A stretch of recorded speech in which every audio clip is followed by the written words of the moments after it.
अब बढ़ते हैं उस खबर की तरफ जिसका संबंध आपके बोलने की आज़ादी से है। इलेक्ट्रिक कार बनाने वाली कंपनी टेस्ला के सीईओ एलॉन मस्क अब माइक्रो ब्लॉगिंग साइट ट्विटर के भी नए मालिक बन गए हैं। मस्क ने ट्विटर को खरीदने के लिए $44 बिलियन यानी करीब 3,36,000 करोड़ रुपए, जी हाँ 3,36,000 करोड़ रुपए खर्च किए हैं। ट्विटर ने रात 12:24 पर एक प्रेस रिलीज जारी की और इस डील की जानकारी दी। इस डील के मुताबिक एलॉन मस्क को ट्विटर के हर शेयर के लिए $54.20 यानी करीब 4,150 रुपए चुकाने होंगे हर शेयर के लिए। हालांकि मस्क के पास पहले ही ट्विटर की 9.2% की हिस्सेदारी थी, लेकिन अब वो ट्विटर के अकेले मालिक बन चुके हैं।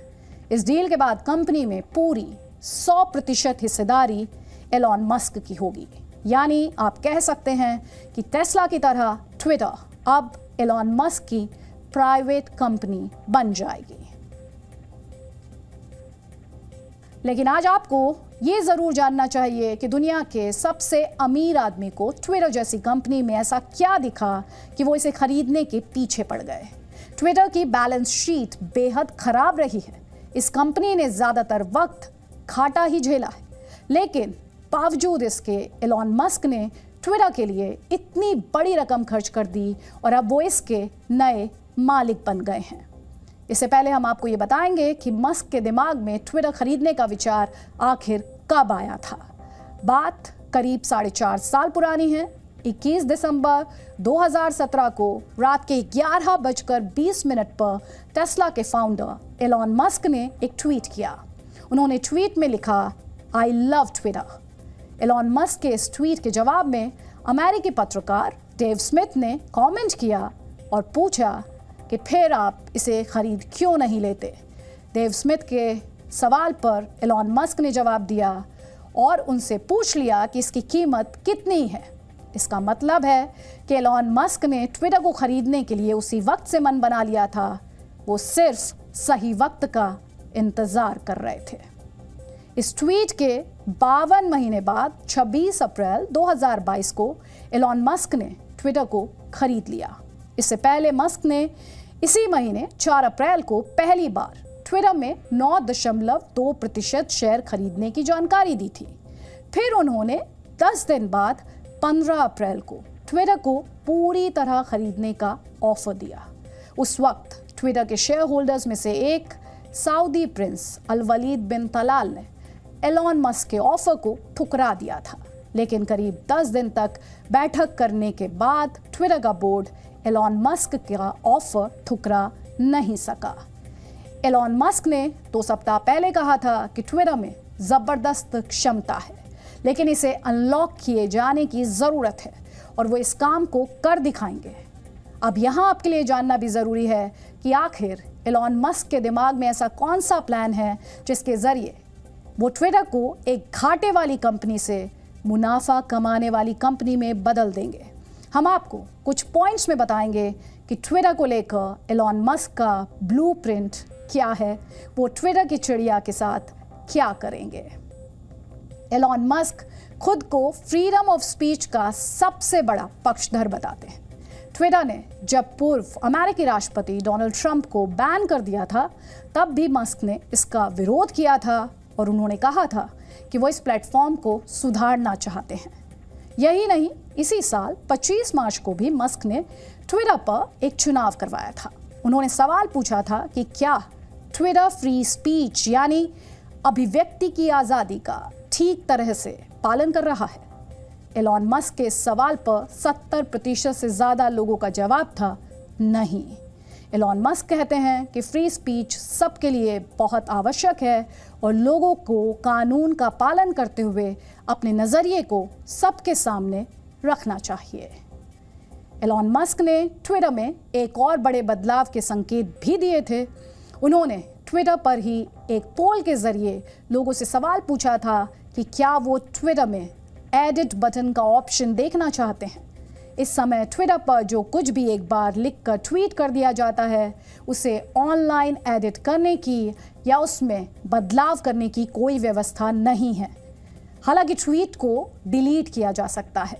फेसबुक समेत कई दूसरे social media platforms online content को एडिट करने का ऑप्शन देते हैं। इसीलिए ट्विटर पर भी एडिट बटन की मांग बहुत पहले से की जा रही है। अब उम्मीद है कि एलॉन मस्क इसमें ये बड़ा बदलाव कर सकते हैं। एलॉन मस्क ट्विटर की कुछ सर्विसेज को पेड करने पर भी विचार कर रहे हैं। इसका संकेत उनके एक ट्वीट से भी मिलता है।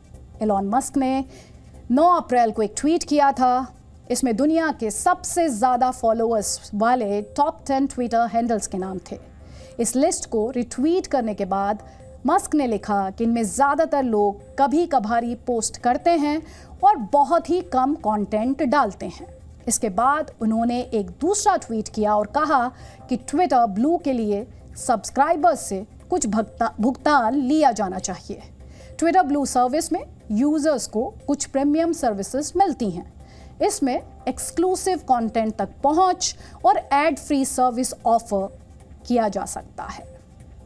लेकिन यहाँ आपके लिए ये जानना ज़रूरी है कि एलॉन मस्क ने ट्विटर को क्यों खरीद लिया। आज हम आपको बताएंगे कि एलॉन मस्क असल में ट्विटर को पैसे के लिए नहीं बल्कि इन्फ्लुएंस यानी प्रभाव के लिए खरीदना चाहते हैं। एलॉन मस्क ने कहा है कि वो कारोबार करने के मकसद से ट्विटर को नहीं खरीदना चाहते, बल्कि वो इस सोशल मीडिया प्लेटफॉर्म को खरीदकर ये सुनिश्चित करना चाहते हैं कि दुनिया में ट्विटर का इस्तेमाल करने वाले लोगों को इसके माध्यम से फ्रीडम ऑफ स्पीच यानी अभिव्यक्ति की आज़ादी मिलती रहे और वो इस प्लेटफॉर्म के माध्यम से अपने विचार और अपनी बात दुनिया तक पहुंचाते रहें।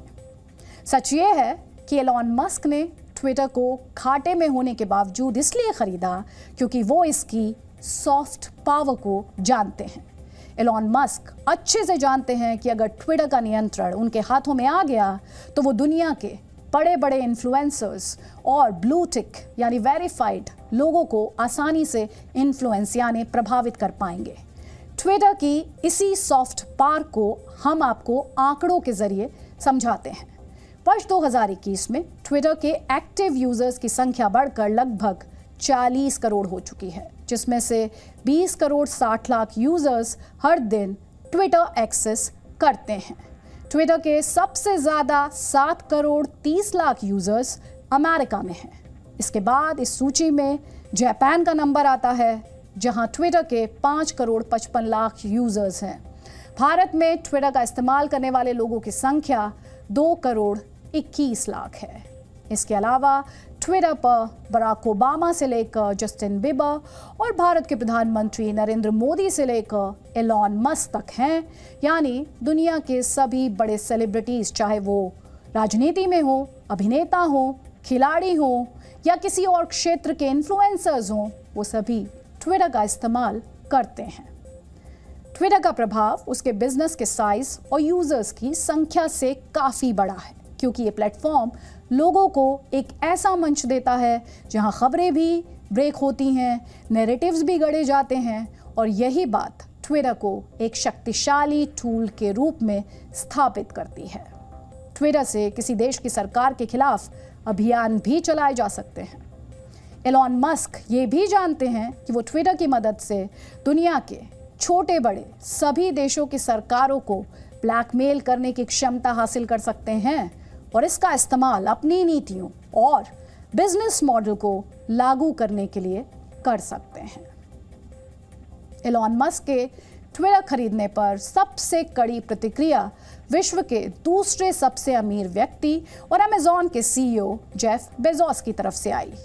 उन्होंने एलॉन मस्क के चीन कनेक्शन का जिक्र करते हुए इस डील पर सवाल उठा दिए। बेजोस ने ट्वीट पर जवाब देते हुए लिखा कि interesting question, did the Chinese government just gain a bit of a leverage over the town square.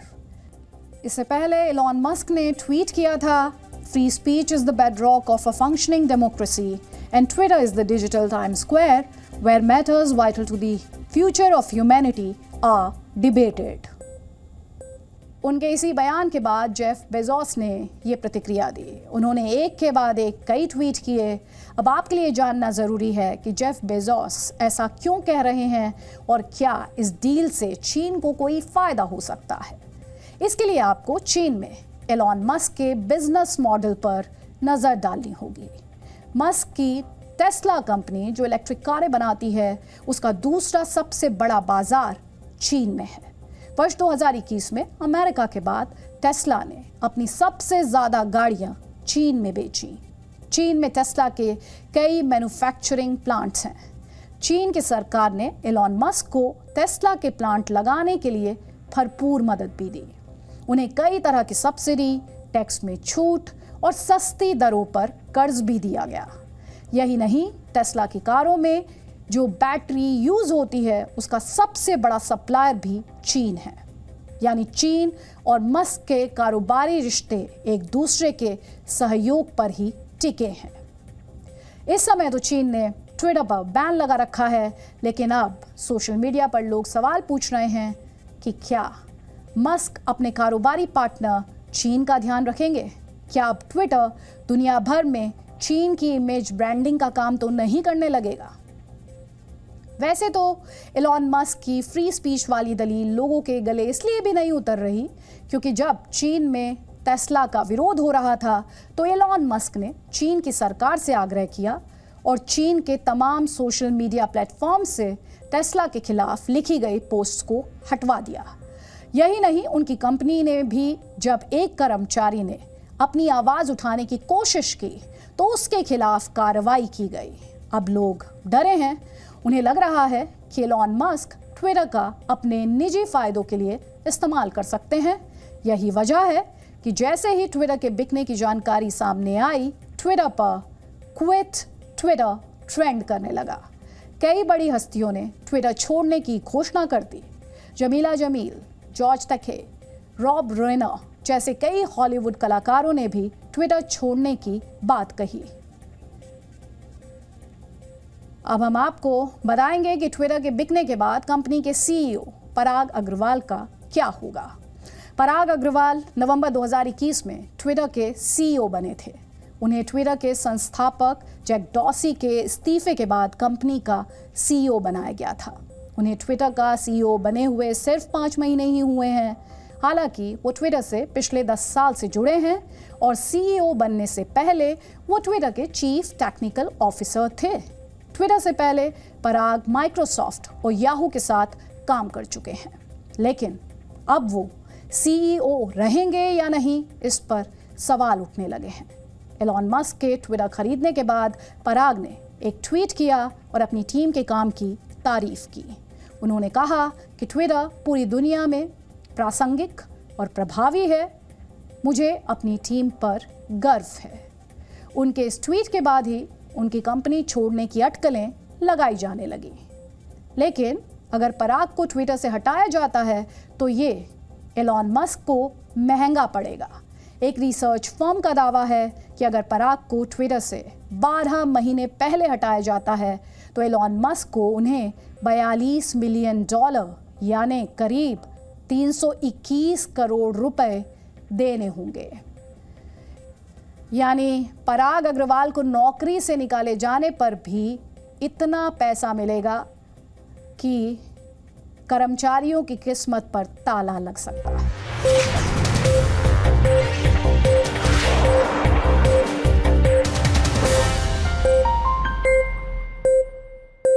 Presenting B News app, available on Google Play and App Store. Download it now.